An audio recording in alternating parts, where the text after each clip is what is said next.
내게 아무런 선택권이 없다면 어떨까? 골라 먹고, 골라 보고, 골라 만나고, 자신의 삶에서 이런 그 선택에 대한 자유가 없다면 참 힘들 것 같아요. 이 정해준 대로만 간다면, 남이 정해준 대로만 간다면 얼마나 지루하고 힘이 들겠습니까?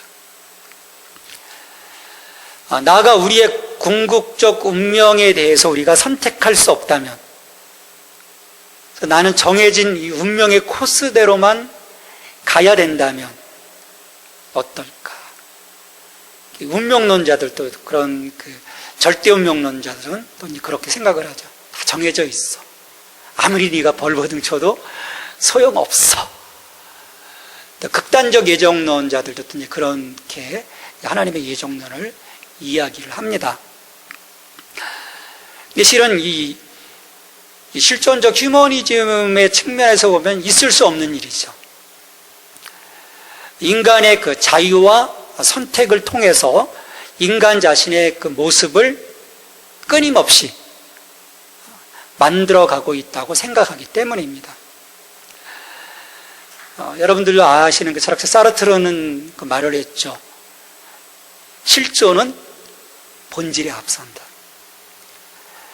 인간은 그 자기가 누구인지를 스스로 결정하며 살아야 한다는 그런 의미가 아닐까 생각을 해봅니다. 그러다 보니까 하나님을 향한 이 신앙에 대해서도 자신의 필요에 따라 선택할 수도 있고 또 그렇게 선택하지 않을 수도 있다고 생각하게 되는 거죠. 그러니까 인간 자신이 분명한 주체가 되는 겁니다. 근데 반면에 성경적 사고는요, 다르게 접근하고 있습니다. 이것이 그 바울의 고백 속에서 극명하게, 아주 단호하게 드러나죠. 우리 넘겨주시면 고린도전서 15장 10절 말씀입니다. 우리 같이 읽겠습니다. 그러나 내가 나된 것은 하나님의 은혜로 된 것이니 내게 주신 그의 은혜가 헛되지 아니하여 내가 모든 사도보다 더 많이 수고하였으나 내가 한 것이 아니요 오직 나와 함께 하신 하나님의 은혜로라. 바울 자신의 수고도 있었지만 하나님이 하셨다라고 바울은 고백해요. 바울이 논 거 아니에요? 정말 최선을 다했어요. 우리 사도행전을 보면 어떻게 이렇게 인간의 힘으로 다닐 수 있을까라고 보게 되는데 바울은 하나님이 하셨다라고 얘기를 합니다. 왜냐하면 그의 출발이 하나님으로부터 시작되었기 때문이에요.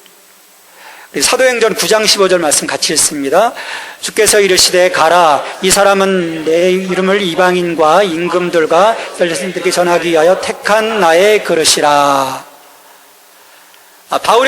이 바울의 고백에서 보듯이 우리의 선택과 책임보다 앞서서 하나님의 주권적인 선택과 행하심이 우선된다는 거예요.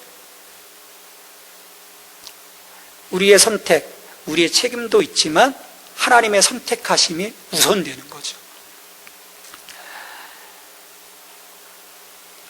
우리가 구약 성경을 보면 어떤 그 믿음의 사람들의 계보를 쭉 보면 이 하나님의 근본적인 택하심으로부터 우리들의 삶이 세워져 가고 있는 것들을 보게 돼요.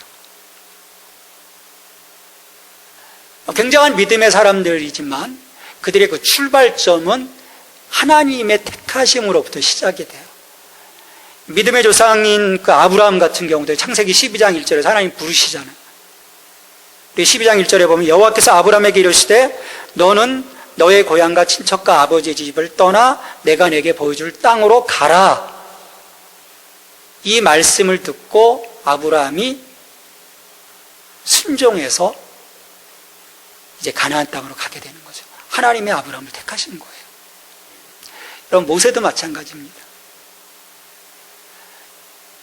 미디안 강에서 40년간 왕자로 40년 살다가 미디안 강으로 쫓겨나서 40년간 거기 피난 생활을 하지 않습니까? 그 80세의 모세를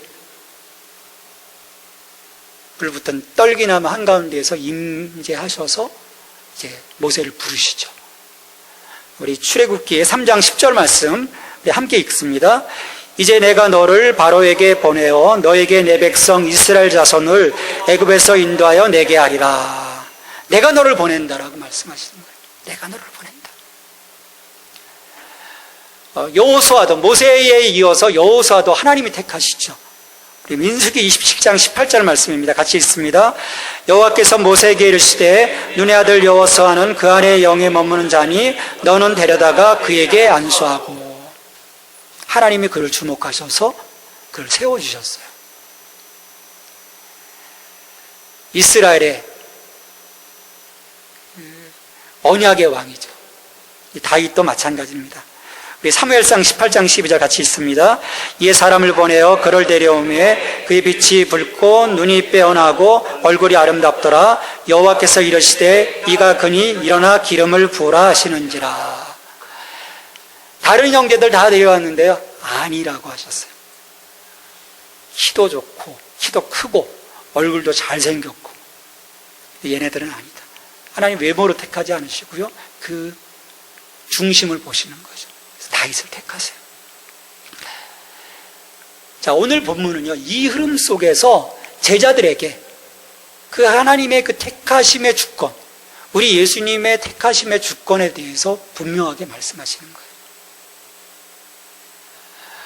왜냐하면 그 당시 제자들이 랍비를 선택해요. 그래서 찾아갑니다. 대부분 그래요. 랍비가 제자를 선택하는 경우보다도 저 랍비를 내가 스승으로 섬겨야 되겠다고 해서 찾아가는 거예요. 근데 예수님께서는 반대로 이들을 택하십니다. 그래서 16절에서 말씀하시는 거죠.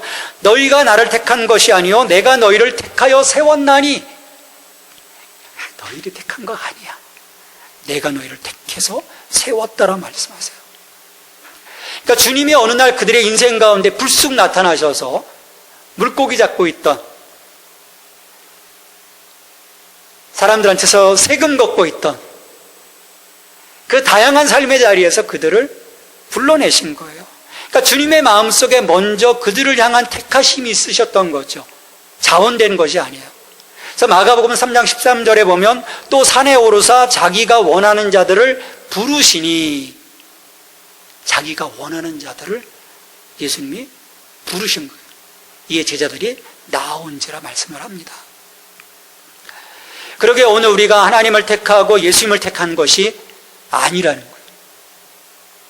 우리는 항상 주체적으로 생각해서 우리가 다 했다고 생각하지만 우리 주님은 그렇지 않다고 말씀하세요. 우리가 15장 1절로 8절에서 주님 말씀하신 그 포도나무의 비유를 들었지 않습니까? 나는 포도나무요 너희는 가지이니. 이 말씀 속에서 단호하게 그것이 드러나고 있는 거예요.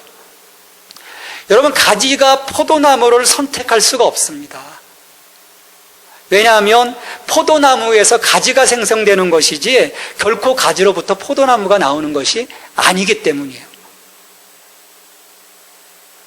이렇게 주권적인 이 주님의 택하심, 이 택하심에 우리가 순종하는 선택이 있는 것입니다. 아무리 우리 주님이 우리를 택하셔도요, 우리가 그 택하심에 순종하지 않으면 그 택하심이 내 삶 속에서 이루어지지 않는 거예요. 그래서 우리는 늘 언제나 그 하나님의 그 주권적 선택 앞에 무릎 꿇어야 되는 거죠. 그때 이제 하나님과의 연합이 이루어지고 그분의 은혜가 내게 임하기 시작하는 것입니다. 이것은 한 개인의 삶도 마찬가지고요, 교회 공동체 또한 저는 동일하다고 믿습니다. 개인뿐만 아니라는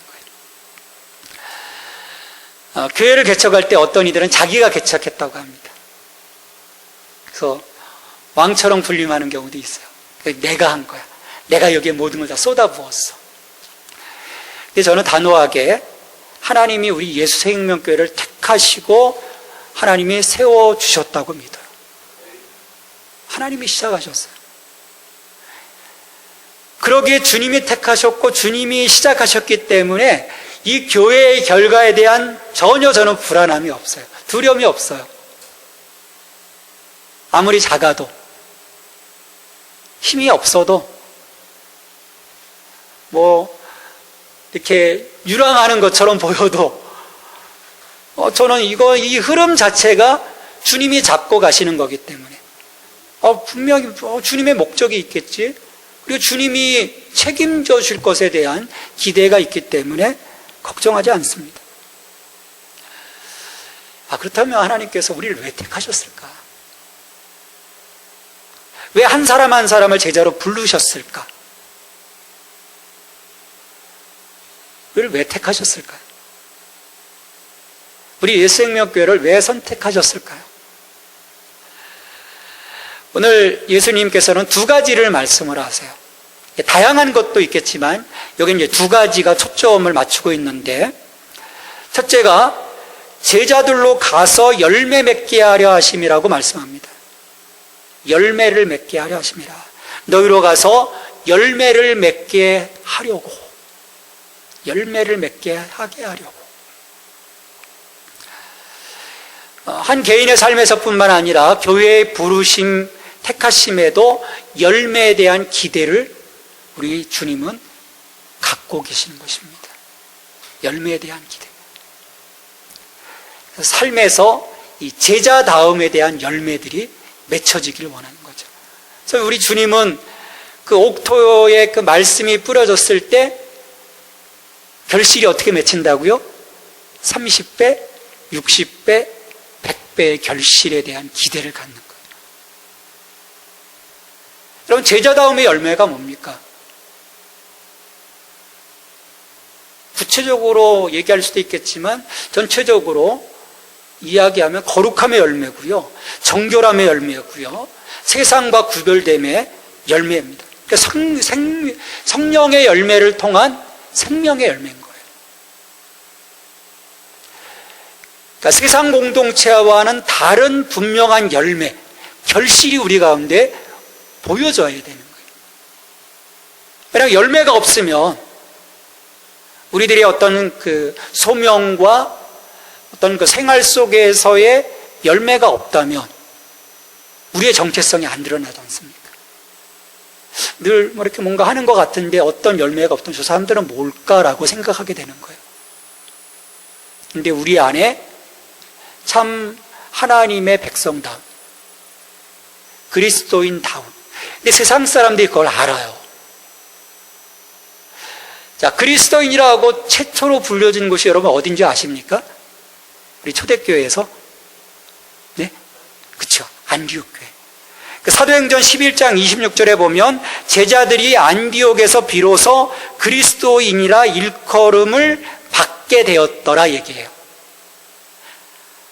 자기들이 그리스도인입니다, 나는 크리스찬입니다 얘기 안 했어요.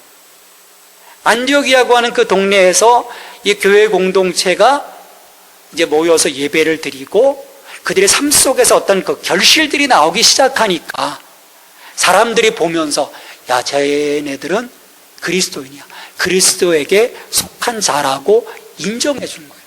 삶의 열매가 있기 때문이에요. 그 열매가 없다면, 그 세상과 다른 분명한 열매가 없다면 세상에 어떻게 그리스도인이라고 불렀겠습니까? 그런 일이 있을 수가 없었던 거죠. 그러면 하나님께서는 교회에 대한 어떤 기대를 하실까? 어떤 열매를 기대하실 것 같아요? 교회의 부르심의 이 목적은 성경의 관점에서 분명하게 말씀하고 있어요. 바로 선교적 공동체입니다. 우리 한번 이 구약의 말씀을 통해서 또 신약 사도행전까지의 말씀을 통해서 한번 살펴보도록 해요. 우리 마태복음 28장 19절입니다. 우리 같이 읽습니다. 그러므로 너희는 가서 모든 민족을 제자로 삼아 아버지와 아들과 성령의 이름으로 세례를 베풀고, 모든 민족을 제자로 삼아 아버지와 아들과 성령의 이름으로 세례를 베풀라. 근데 너희는 가서, 가라는 거예요. 우리 마가복음 16장 15절입니다. 같이 읽습니다. 또 이르시되 너희는 온 천하에 다니며 만민에게 복음을 전파하라. 온 천하에 다니며 만민에게 복음을 전파하라. 전파하라는 거예요. 나팔 불라는 것입니다. 또 누가복음 24장 47절로 48절입니다. 같이 읽습니다. 또 그의 이름으로 제사함을 받게 하는 회개가 예루살렘에서 시작하여 모든 족속에게 전파될 것이 기록되었으니 너희는 이 모든 일의 증인이라. 예루살렘에서 시작하여 모든 족속에게 전파될 것인데 이 모든 일에 너희는 증인이라. 주님의 말씀인 거예요. 마지막 사도행전 1장 8절에서 주님이 또 선포하시자. 같이 읽습니다. 오직 성령이 너에게 임하시면 너희가 권능을 받고 예루살렘과 온 유대와 사마리아 땅끝까지 이르러 내 증인이 되리라 하시니라. 교회는요, 선교적 공동체인 겁니다. 그리스도인의 삶의 열매가 교회 안에서도 분명히 드러남은 물론이요, 그 안에서도 선교적 열매가 맺혀야 바로 교회인 거예요. 왜 이렇게 선교에 힘을 씁니까? 어떤 분들은 다른 교회들, 그런 교회들 참 많아요. 근데 교회의 존재의 목적이요, 선교적 공동체로 부르심을 받는 거예요. 그게 성경적인 관점인 거예요. 그렇지 않으면, 그 열매가 없으면 교회는 반쪽짜리입니다. 성도의 교제만 있으면, 예배만 있으면 반쪽짜리라는 거예요. 여러분, 중세교회가 아무리 타락했어도요, 예수회와 같은 선교적 소명을 감당하는 그 수도사들의 그 공동체들이 있었기 때문에 영적 흐름이 그래도 흘러올 수 있었던 거예요. 그리고 종교개혁이 일어날 수 있었고, 또 열방으로 더욱더 복음이 증거될 수 있었던 것입니다. 우리 안에 이 열매를 위해서 우리가 함께 더 헌신해야 되는 것이죠. 둘째로 우리를 택하심은요, 우리로 하여금 아버지께 구할 수 있는 길을 열어주려 하십니다. 우리 인간이 범죄함으로 하나님으로부터 소외되었었어요. 하나님 그 앞으로 다시금 이 중보자이신 그 예수 그리스도께서 하나님 앞으로 우리를 불러가시는 것입니다. 그래서 우리로 하여금 하나님께 기도할 수 있도록, 응답받을 수 있도록, 또 너희 열매가 항상 있게 하여 내 이름으로 아버지께 무엇을 구하든지 다 받게 하려 합니다. 그래서 교회는요, 기도하는 공동체로 부르심을 받은 거예요. 그래서 우리가 주일에 함께 또 기도하고요, 또 금요일에 또 함께 모여서 기도하는 거예요. 기도 공동체니까. 교회는 하나님과 기도로 연결되는 것입니다. 다른 것으로 연결되지 않아요. 기도로 연결이 돼요. 구약 공동체로부터 시작해서 하나님은 끊임없이 이 기도에 대해서 강조하셨어요. 우리 예레미야 33장 3절입니다. 우리 같이 읽습니다. 너는 내게 부르짖으라. 내가 너를 건지리니 보이리라. 제가 잘못 읽었네요. 다시 한번 제가 읽습니다. 너는 내게 부르짖으라. 내가 내게 응답하겠고 내가 알지 못하는 크고 은밀한 일을 내게 보이리라. 내게 부르짖으라. 히브리어로 짝, 입을 크게 벌려서 부르짖으라는 거예요. 그럼 내가 듣겠다. 또 시편 50편 15절에 환난 날에 나를 부르라. 내가 너를 건지리니 내가 나를 영화롭게 하리로다. 부르라는 거. 환난 날에 내가 너를 건질 거다. 또 이사야 58장 9절입니다. 같이 읽습니다. 내가 부를 때는 나 여호와가 응답하겠고 내가 부르짖을 때는 내가 여기 있다 하리라. 얼마나 멋집니까? 내가 부르짖을 때는 야, 내가 여기 있어, 말씀하시겠다라는 거예요. 예레미야 29장 12절입니다. 같이 읽습니다. 너희가 내게 부르짖으며 내게 와서 기도하면 내가 너희들의 기도를 들을 것이요. 내가 너희들의 기도를 들을 것이다. 이게 하나님의 약속인 거예요. 근데 주님이 우리를 택하심으로 이 기도의 약속의 혜택을 입도록 우리를 이끌어 가시는 것입니다. 그래서 우리는 기도의 시간을 아까울 이유가 없는 거예요. 그래서 늘 무시로 깨어 기도해야 하는 것입니다. 왜냐하면 우리의 모든 것은요, 기도로부터 시작되어야 하기 때문이에요. 우리는 더욱더 기도로요, 그래서 풍성해질 겁니다. 기도하며 정말 그 하나님의 그 풍요하신 그 은총을 내가 잊기 때문인 것입니다. 무엇보다도 예수님이 우리가 기도할 때 그 기도에 대해서 책임져 주시겠다고 말씀하셨어요. 요한복음 14장 14절에서 내 이름으로 무엇을 구하든지 내가 행하리라. 내 이름으로 구해. 내가 행할게. 얼마나 멋진 말씀이십니까? 내가 책임져 줄 거야. 너 나의 일 믿니? 기도해. 그럼 내가 행할게. 그래서 우리가 우리 교회에 기대하시는 그 하나님의 선교적 열매를 맺기 위해서는요, 그래서 기도해야 되는 거예요. 이 기도의 모범, 선교할 때 이 기도의 모범을 보여준 것이 바로 안디옥 교회입니다. 최초로 그리스도인이라 일컬음을 받았던 이 교회가요, 사도행전 13장 1절로 3절까지 해서 보면 정말 기도하며 그들의 선교적인 열매를 맺어가는 것을 보게 돼요. 우리 1절부터 3절까지 같이 읽습니다.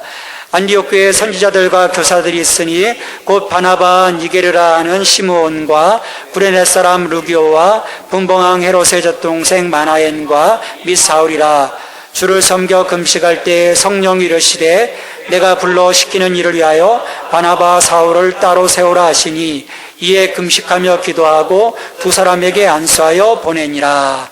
아멘. 교회가 금식하며 성령 안에서 기도하고 바울과 바나바를 파송해요.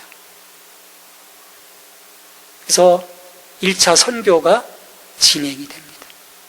그리고 여기에서 보면 많은 교회들이 세워져요. 우리가 우리 교회에 위탁하신 이 선교적 열매를 위해서 우리가 더욱더 기도해야 돼요. 기도하면 30배, 60배, 100배. 저희가 지금 4분의 선교사님을 섬겨요. 30배 하면 몇 명입니까? 120명. 60배 하면 240명. 100배 하면 400명. 하나님이 열방을 향해서 우리 교회를 통해서 저는 일하시리라고 믿어요. 애기에게 지금 4명 겨우 섬기고 있는데 그것도 풀로 못 섬기는데 아니에요. 우리에게 주신 비전이 있습니다. 지난 8년을 통해서 하나님은 우리 교회를 통해서 일하셨고 선교적 비전을 주셨어요. 작지만 주셨어요. 우리는 이 선교적 비전을 통해서 열매로 드러나기 위해 더욱더 기도해야 할 것입니다. 우리 기도함을 통해서 하나님이 일하실 것이고 우리 주님이 일하실 것이고요. 우리 하나님의 이 구원하심이 또 하나님의 이름이 주님의 이름이 온 열방에 우리 교회를 통해서 높아지게 될 것을 저는 기대합니다. 이를 위해서 함께 기도하고요. 함께 힘을 합하고 나아갈 때 우리 주님께서 이 일들을 책임져 주시리라 믿습니다. 하나님 아버지 참 감사합니다. 지난 8년을 지켜주시고 여기까지 이끌어주신 하나님의 은혜에 감사를 드립니다. 하나님이 일하셨습니다. 하나님이 우리를 택하셨고 세워주셨습니다. 앞으로도 그 하나님의 일하심 가운데 우리가 순종하며 나아가기를 원합니다. 이곳 드라마 스튜디오에서 시작되어지는 이 새로운 영적인 이 시기를 통해서 하나님 영광 받으시고 이곳에서 우리에게 많은 은혜가 있게 하시고 하나님 이것이 구별되게 하시고 이 자리가 하나님과 만나는 베델의 자리가 되게 하시고 이것을 통해서 하나님의 그 생명이 하나님 흘러갈 수 있도록 하나님 저희들을 사용하여 주시옵소서. 여러분 감사하고 예수 그리스도의 이름으로 기도하옵나이다.